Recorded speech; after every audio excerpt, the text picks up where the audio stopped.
तो अब हम देखते हैं कि हम क्वाड्रेटिक इक्वेशन को बाय फैक्टराइजेशन कैसे सॉल्व करेंगे। तो हमारे पास एक एग्जांपल है 3x² - 7x - 20 = 0। तो इस क्वाड्रेटिक इक्वेशन को हमने सॉल्व करना है बाय फैक्टराइजेशन।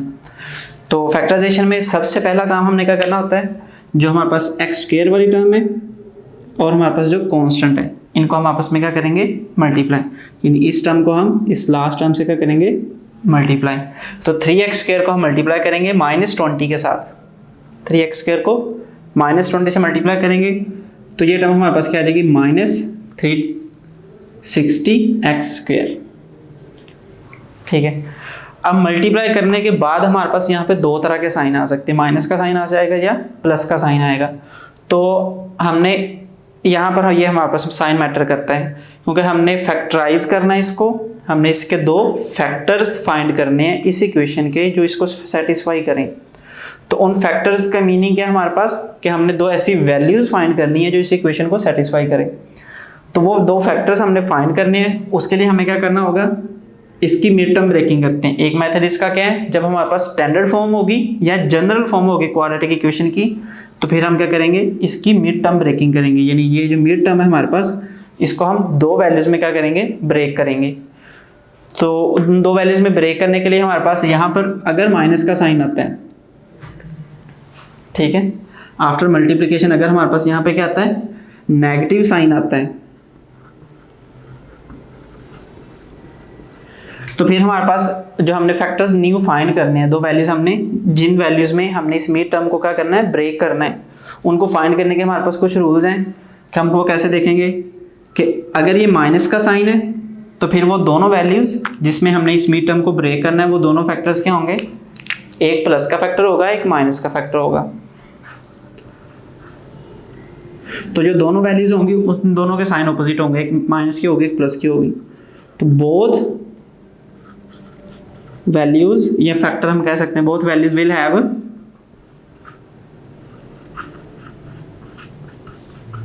Opposite sign. यानी अगर हम एक को पॉजिटिव का साइन लगाएंगे एक के साथ, तो दूसरी वैल्यू के साथ क्या लगाएंगे, माइनस का। यानी इस मिड टर्म को ब्रेक करना है, तो मिड टर्म को हम किसी भी वैल्यू में ब्रेक कर सकते हैं, -6x -1x, फिर भी हमारे पास -7x आ जाएगा, -4x -3x, फिर भी हमारे पास क्या आ जाएगा, -7x आएगा, -5x -2x। तो ये वैल्यू भी हमारे पास किसके इक्वल है, -7x के इक्वल है। तो हम इसको ब्रेक तो किसी भी वैल्यू में कर सकते हैं, 4 × 3 2 × 5। तो हम, लेकिन हमें किस में ज़रूरत के किस में है, हम इसको तीनों में तो कोई से अपनी मर्जी से तो नहीं ले सकते, उसको फाइंड करने के हमारे पास क्या कुछ रूल्स हैं। तो हम सबसे पहले वो रूल्स डिस्कस कर रहे हैं कि हमने जो वैल्यूज़ लेनी है वो किस टाइप की होंगी। इसमें -7 है तो 8x -8x + 1x, ये भी हमारे पास -7x के ही इक्वल आता है। तो ये इसमें, इनमें क्या है, दोनों साइंस सेम है, ये भी माइनस की टर्म है, ये भी माइनस की टर्म है, इसमें टाइम्स डिफरेंट है, माइनस है, ये प्लस है, -9 + 2 वो भी डिफरेंट होगी। तो हम इसको ब्रेक तो बहुत सी वैल्यूज में कर सकते हैं, लेकिन हम कौन सी दो वैल्यूज हम लेंगे, हम वो डिस्कस कर रहे हैं। तो सबसे पहला रूल हम क्या देखेंगे कि अगर ये टर्म नेगेटिव आएगी मल्टीप्लिकेशन के बाद, तो फिर दोनों वैल्यूज के साइंस क्या होंगे, ऑपोजिट होंगे। सेकेंड थिंग, अब हमने देखना है कि दोनों वैल्यूज हैं, किसके साथ पॉजिटिव का साइन आएगा, किसके साथ माइनस का साइन आएगा। एक वैल्यू अगर ऑपोजिट साइन होंगे तो फिर इनको सब्ट्रैक्ट करेंगे, फिर हमारे पास मिड टर्म बनेंगी। ठीक है, अगर हम दोनों, जब माइनस माइनस प्लस होते हैं, अगर दोनों साइन सेम हो फिर ही हम उनको ऐड करते हैं, अगर दोनों साइन ऑपोजिट हो तो फिर हम उन वैल्यूज को क्या करते हैं, सब्ट्रैक्ट करते हैं।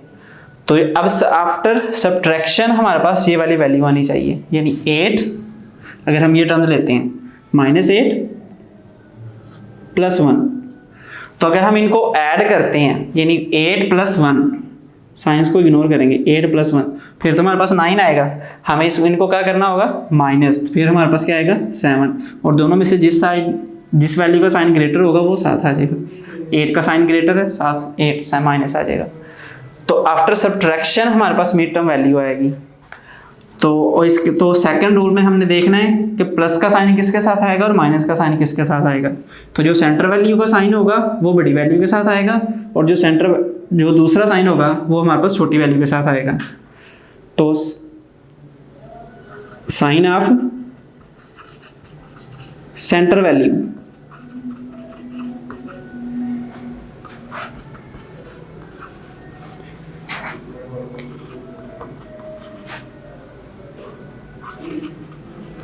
तो जो ग्रेटर वैल्यू होगी उसके साथ हम उसके साथ हम सेंटर वैल्यू का जो साइन होगा वो लगाएंगे। अगर सेंटर वैल्यू के साथ माइनस होगा तो बड़ी वैल्यू के साथ माइनस लगा देंगे, सेंटर वैल्यू के साथ अगर प्लस होगा तो हम बड़ी वैल्यू के साथ प्लस लगा देंगे।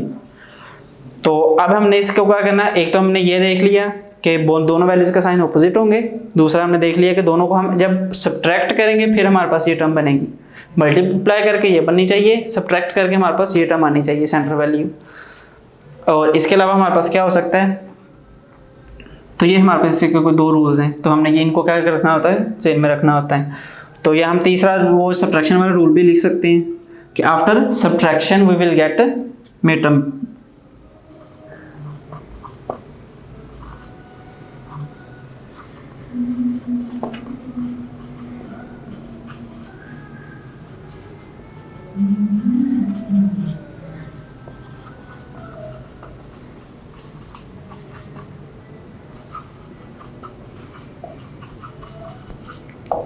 तो हाँ, जब हम ये साइन माइनस का होगा तो फिर हम वैल्यूज को सब्ट्रैक्ट करेंगे तो हमारे पास क्या आएगी, सेंटर वैल्यू बनेगी। ये टर्म तो हमेशा मल्टीप्लाई करके ही बनेगी, ठीक है, लेकिन हमें सेंटर वैल्यू किस टर्म से बनेगी, वो हमें सब्ट्रैक्शन से हमारे पास आएगी। अगर ये माइनस होगा तो सब्ट्रैक्शन से आएगी, अगर ये प्लस होगा तो फिर प्लस से आ जाएगी। तो ये हमने माइनस के लिए रूल्स देखे हैं, अब हम प्लस के लिए भी देखते हैं। अगर ये टर्म प्लस की हो तो फिर कौन से क्या रूल्स हम यूज करेंगे।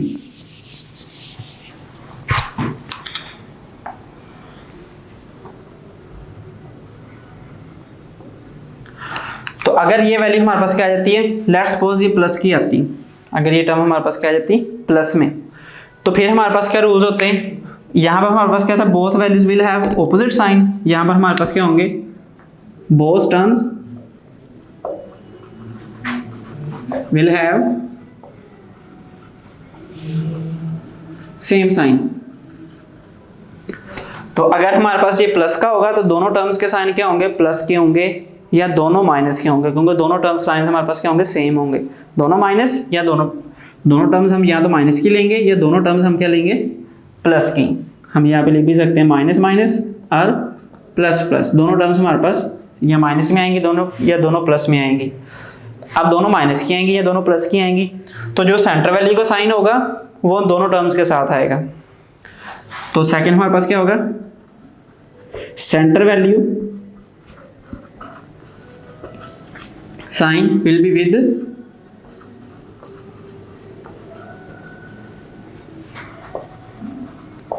बोथ टर्म्स या बोथ वैल्यूज। तो हम यहाँ पे वैल्यूज, उनको वैल्यूज कह रहे हैं, हम फैक्टर भी कह सकते हैं, बोथ टर्म्स भी कह सकते हैं। तो सेंटर वैल्यू का जो साइन होगा वही हमारे पास क्या आएगा, दोनों वैल्यूज के साथ आएगा, दोनों फैक्टर्स के साथ आएगा। तो -7 इसके साथ माइनस है तो दोनों साइन हमारे पास क्या होंगे, माइनस की होंगे। अगर यहाँ पे प्लस हो तो फिर दोनों टर्म्स हमारे पास क्या आएंगी, वो प्लस की आएंगी। अब दोनों साइन सेम होंगे, या दोनों माइनस या दोनों प्लस, तो फिर हम उनको जब माइनस माइनस प्लस या प्लस प्लस भी हमारे पास प्लस ही आता है। तो जब दोनों साइन सेम हो तो फिर हम उनको क्या करते हैं, वैल्यूज को ऐड करते हैं। After addition we will get centre value. तो हाँ, जब हम दोनों टर्म्स को ऐड करेंगे तो हमारे पास क्या आ जाएगी, सेंटर वैल्यू आएगी। दोनों को मल्टीप्लाई करेंगे तो हमारे पास ये टर्म आएगी। तो अब हम इस वैल्यू के फैक्टर्स फाइंड करके देखते हैं वो हमारे पास किस तरीके से आते हैं।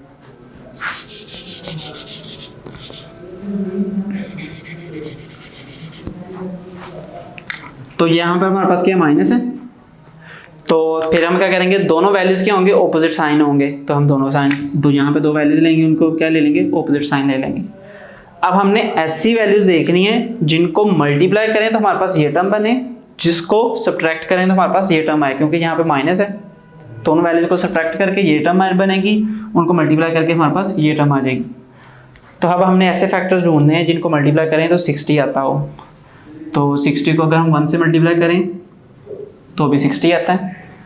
हम 60 को 10 को 6 से मल्टीप्लाई करें तो भी 60 आता है। 15 को 4 से मल्टीप्लाई करें तब भी 60 आता है। अगर हम इसको क्या करते हैं, 12 को 5 से मल्टीप्लाई करते हैं तब भी हमारे पास 60 आता है। 20 को 3 से मल्टीप्लाई करें तब भी हमारे पास क्या आता है, वो 60 आता है। तो हम कौन से फैक्टर्स लेंगे, हम 12 5 लेंगे, 15 4 लेंगे, 10 6 लेंगे, 16 to 1 लेंगे। तो हमने रूल्स क्या पढ़े हैं, इनको मल्टीप्लाई करके ये टर्म बननी चाहिए और साथ ही उन्हीं टर्म्स को जब हम सब्ट्रैक्ट करें तो हमारे पास सेंटर वैल्यू भी आनी चाहिए। तो सेंटर वैल्यू हमारे पास 7 है और मल्टीप्लिकेशन के बाद हमारे पास क्या है 60 है। तो अब हम साइंस को नहीं देख रहे, साइंस हमने डिस्कस कर ली कि दोनों के साथ क्या आएंगे प्लस या माइनस के, हम सिर्फ वैल्यूज की मैग्नीट्यूड को डिस्कस कर रहे हैं। तो वो हमारे पास क्या है 12 और 5, जब हम इसको मल्टीप्लाई करते हैं तो 60 तो आ रहा है, जब हम इनको सब्ट्रैक्ट करेंगे तो 12 - 5 हमारे पास सेंटर वैल्यू भी बन रही है। सेंटर वैल्यू का साइन हमने ऑलरेडी डिस्कस कर लिया। तो अब हमारे पास क्या है, ये वैल्यूज हम नहीं लेंगे, ना ये फैक्टर लेंगे, ना ये लेंगे, ना ये लेंगे, ना ये लेंगे। हमारे पास क्या होगा वो 12 × 5। तो जब हम अब सेकंड रूल क्या है, हमने दो वैल्यूज तो फाइंड कर ली, जिनको हम मल्टीप्लाई करेंगे ये वैल्यू आएगी, ऐड करेंगे तो ये वैल्यू आ जाएगी। अब हमने देखना है कि किस वैल्यू को प्लस के साथ लिखेंगे, किसको माइनस के साथ। तो जो सेंटर वैल्यू का साइन होगा वो इन दोनों में से जो ग्रेटर वैल्यू होगी उसके साथ आएगा। तो इसमें ग्रेटर हमारे पास क्या 12 है और सेंटर में साइन कौन सा है, माइनस का है। तो इसका 12 जो है वो माइनस के साथ आ जाएगा और 5 हमारे पास प्लस के साथ। जो वेरिएबल होगा वो एस टी दोनों के साथ। अब हमने -7x को ब्रेक कर लिया दो टर्म्स में। ये हमारे पास मिड टर्म ब्रेकिंग थी, हमने इस वैल्यू को दो में ब्रेक करना था। तो वो हमारे पास क्या आ गया 5 × -12। अब इनको मल्टीप्लाई करेंगे ये टर्म आ जाएगी, ऐड करेंगे हमारे पास -7x आता है। तो ये हमारे पास क्या थी, फैक्टराइजेशन के अंदर मिड टर्म ब्रेकिंग है, जिसमें अक्सर बच्चे क्या होते हैं वो कंफ्यूज होते हैं। तो अगर हम इन रूल्स को फॉलो करके मिड टर्म ब्रेकिंग करेंगे तो हमारी फैक्टराइजेशन जो है वो बिल्कुल भी मुश्किल नहीं लगेगी। हम सबसे पहले क्या करेंगे, ये रूल्स एक तो हमें पता होने चाहिए, दूसरा हम क्या करेंगे मल्टीप्लिकेशन के बाद जो वैल्यू आती है उसके फैक्टर्स देखेंगे कि किन वैल्यूज को मल्टीप्लाई करके हमारे पास ये वैल्यूज आ रही हैं। 60 बन रहा है, हम वो लिख लेंगे, चंद एक वैल्यूज लिख लेंगे। अब हमने उन वैल्यूज में से कौन से फैक्टर लेने हैं जिनको अगर माइनस है तो सब्ट्रैक्ट करें तो हमारे पास सेंटर वैल्यू आ जाए, साइंस को हम इग्नोर करेंगे। अब अगर वो यहाँ पे प्लस होगा तो फिर उन दोनों को ऐड करेंगे तो हमारे पास सेंटर वैल्यू आ जानी चाहिए। बस हमने वो वाली दो वैल्यूज में से क्या लेनी है, पिक कर लेनी है। तो अब हम इसको बाकी सोल्व करते हैं कि हम इसको बाकी सोल्यूशन हमारे पास किस तरीके से आएगा। तो अब हम इस इक्वेशन को सोल्व करते हैं। तो एक सोल्व करते हैं सबसे पहले हमने क्या कहा, देखा कि सबसे पहले इसको इससे मल्टीप्लाई करते हैं, वो हमारे पास क्या आ गया -60x²। अब हमने दो फैक्टर्स फाइंड करने थे, वो हमने फाइंड किए कि जिनको मल्टीप्लाई करें हमारे पास 60 आए और जिनको सब्ट्रैक्ट करें तो हमारे पास 7 भी आए। तो वो हमारे पास क्या थे -12 और +5। तो हम मिड टर्म को क्या लिखेंगे, ब्रेक करके लिखेंगे। 3x² हमारे पास एस टी आ जाएगा। मिड टर्म ब्रेकिंग के अंदर हमने सिर्फ मिड टर्म को ब्रेक करना है, बाकी किसी टर्म में हम कोई चेंजेस नहीं लेके आएंगे। तो ये 3x² एस टी -7 को क्या लिखेंगे -12x + 5x -20 एस टी। अब हम उसके बाद हमने क्या करना है, जो फर्स्ट टू टर्म्स होंगी उनमें से कॉमन जो भी वैल्यू कॉमन आ रही होगी वो ले लेंगे। तो ये दोनों वैल्यूज 3 पे डिवाइड हो रही है तो 3 भी कॉमन आ जाएगा, x पे भी डिवाइड हो रही है तो x भी कॉमन आ जाएगा। कॉमन लेके लिखने का क्या तरीका है कि जो वैल्यू हम कॉमन ले लेते हैं उसको इस वैल्यू से डिवाइड करके लिखते हैं, यानी 3x² इसको हम डिवाइड करेंगे जो वैल्यू हमने कॉमन ली है, जो रिमेनिंग आएगा वो हम यहाँ पे लिखेंगे। 3 से कैंसिल, एक x से कैंसिल, तो ये रिमेनिंग क्या आ गया x। यहाँ सिंपल वर्ड्स में 3 कॉमन आ गया, x की 2 पावर्स थी, एक पावर हमारे पास कॉमन आएगी, एक पावर अंदर बचेगी। -12 है, 12 में से जब हम 3x कॉमन लेंगे तो ये 4x से कैंसिल, तो ये -4 बच गए। यहाँ सिंपल वर्ड्स में हमारे पास x भी कॉमन आ गया, 3 कॉमन आ गया तो 3 4 = 12। सेम इसी तरीके से जब हम यहाँ से 5 कॉमन लेंगे तो 5 कॉमन आ जाएगा, रिमेनिंग हमारे पास क्या आ जाएगा x। 5 जब कॉमन लेंगे तो 5 4 हमारे पास क्या आएगा वो 20 आएगा। और हमें मेन चीज़ हमारे पास ये फैक्टर्स हमेशा क्या आएंगे, दोनों सेम आनी चाहिए। अगर ये दोनों वैल्यूज डिफरेंट आती है तो फिर हमारे पास हमारी क्या होगी, कोई मिस्टेक होगी। तो अब दोनों टर्म्स में, अब ये एक टर्म है ये एक टर्म है, दोनों में से x -4 कॉमन आ रहा है तो वो ले लेंगे। यहाँ पर रिमेनिंग हमारे पास क्या 3x और यहाँ पर हमारे पास क्या +5, ये हमारे पास किसके इक्वल आ गया 0 के। अब ये दो फैक्टर्स बन गए, इसको हम क्या कहते हैं, फैक्टराइजेशन कहते हैं। फैक्टराइजेशन में हमने इसके क्या बनाने होते हैं, फैक्टर्स बनाने होते हैं पहले। तो ये हमारे फैक्टर्स आ गए। अब दो वैल्यूज का प्रोडक्ट 0 के इक्वल है तो इसका क्या मतलब है, या दोनों 0 हो सकती हैं या दोनों में से कोई एक टर्म क्या होगी 0 होगी। तो अगर इसका क्या मतलब है, x minus 4 is equal to 0 और 3x plus 5 is equal to 0। दोनों में से कोई एक टर्म हमारे पास क्या होगी, 0 होगी, या दोनों टर्म्स भी 0 हो सकती हैं। तो यहाँ से x की वैल्यू हमारे पास क्या आ जाएगी, 4, माइनस का 4 इस तरफ आके प्लस हो जाएगा, ये प्लस का 5 इस तरफ आके हमारे पास क्या हो गया, -3 मल्टीप्लाई, और इधर आके क्या हो गया हमारे पास, डिवाइड। तो ये दो x की वैल्यूज हैं जो हमारे पास इसे क्वाड्रेटिक इक्वेशंस क्या हुई हैं, फाइंड हुई हैं। अब हम इनको क्या करेंगे, जब इन वैल्यूज को यहाँ पे प्लग इन करेंगे तो हमारे पास इसका आंसर किसके इक्वल आ जाएगा, 0 की। अगर हम 4 पुट करके देख लेते हैं, 3 इंटू 4 स्क्वायर हमारे पास 16 हो जाएगा, -7 इंटू 4 -20। तो ये 16 इंटू 3 48, -28 -20, ये भी -48, ये इक्वल टू 0 ही आएगा हमारे पास। तो जब हम ये वैल्यूज, जब हम इक्वेशन को सोल्व करते हैं, उससे जो x की वैल्यूज आती हैं उनको वापस इक्वेशन में पुट करें, आंसर अगर इक्वल टू 0 आ जाता है फिर हमारा आंसर ठीक है, अदरवाइज हमारा आंसर क्या होगा, वो रॉन्ग होगा। तो ये हमारे पास क्या था, क्वाड्रेटिक इक्वेशन बाय फैक्टराइजेशन। तो इसकी हम एक और एग्जांपल देख लेते हैं जिसके अंदर हमारे पास यहाँ पर क्या वैल्यू आती होगी, प्लस की आती होगी। तो वो हमारे पास एग्जाम्पल है,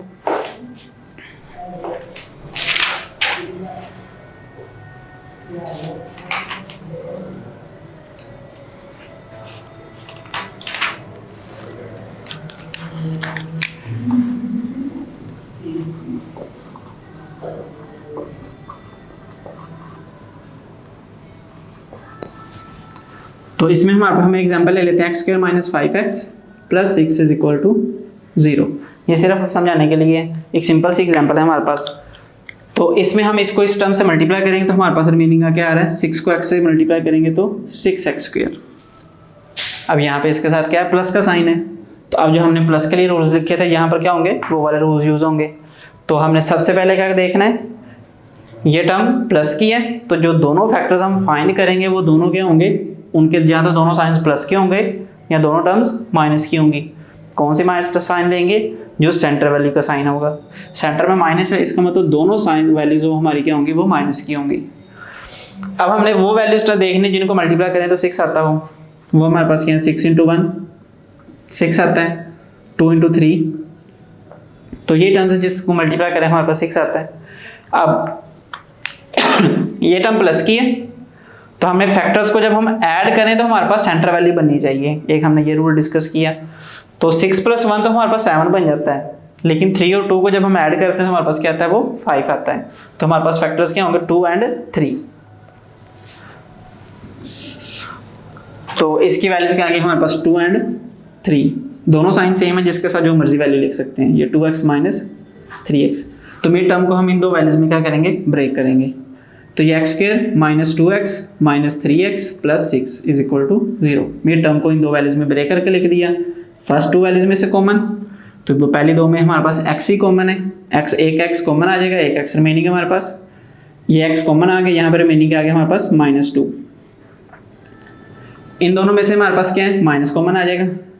और जब हम सेकंड दो टर्म्स में से जब भी कॉमन लेंगे तो जो पे साइन आ रहा होगा, माइनस का पहला टर्म साइन होगा तो माइनस कॉमन आ जाएगा, प्लस होगा तो प्लस।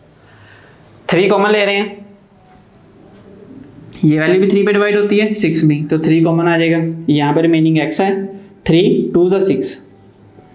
अब जब माइनस कॉमन लेंगे तो दोनों टर्म्स के साइन क्या होंगे, चेंज। माइनस कॉमन लिया, ये माइनस की टर्म थी, प्लस आ गई, ये प्लस की टर्म से तो माइनस हो जाएगी, इक्वल टू 0। तो ये x - 2, ये रिमेनिंग यहाँ पे हमारे पास x है, ये -3, ये इक्वल टू 0। तो यहाँ से दोनों फैक्टर्स को क्या रखेंगे, 0 के इक्वल ले लेंगे। x - 2 is equal to 0, x - 3 equal to 0। ये हमारे पास क्या आ गया, x इज इक्वल टू 2, ये क्या आ गया हमारे पास, x is equal to 3। Minus की टर्म दूसरी तरफ जाके क्या होगी, प्लस की। तो इस इक्वेशन के हमारे पास ये दो फैक्टर्स आ गए, या दो रूट्स आ गए। तो ये हमारे पास क्या थे, हम क्वाड्रेटिक इक्वेशन को बाय फैक्टराइजेशन कैसे सोल्व कर सकते हैं, हमारे पास वो मेथड था। तो ये हमने डिस्कस की थी, कुछ एग्जांपल डिस्कस किए हैं फैक्टराइजेशन के लिए कि हम क्वेश्चन को फैक्टराइजेशन से कैसे सोल्व कर सकते हैं। तो इससे जो नेक्स्ट हमारे पास वीडियो है उसी में हम क्या करेंगे कि इसी फैक्टराइजेशन के जो हमारे पास एक्सरसाइज के क्वेश्चन हैं हमने वो सोल्व करने हैं। तो उसके अंदर हम क्या करेंगे, एक्सरसाइज 1.1 के क्वेश्चन नंबर 2 को डिस्कस करते हैं कि उसके अंदर वो जो हमें सोल्व बाय फैक्टराइजेशन लिखा हो तो उसके हम 6 पार्ट्स जो हैं वो हम क्या करेंगे, फैक्टराइजेशन से क्या कर लेंगे, सोल्व करेंगे। तो यहाँ पर हमारे पास कुछ क्लियरेशन हो जाती है हमारी कि हम फैक्टराइजेशन को कैसे यूज़ करेंगे। तो बाकी हम जो रिमेनिंग जो भी हमारी इशू है तो वो हम क्या कर लेंगे, वो क्वेश्चन के अंदर डिस्कस कर लेंगे। तो फिर भी अगर हमें इसमें कोई डिफ़िकल्टी आती है तो आप हमें कमेंट सेक्शन में या कहीं पर भी हमें मेंशन करके पूछ सकते हैं।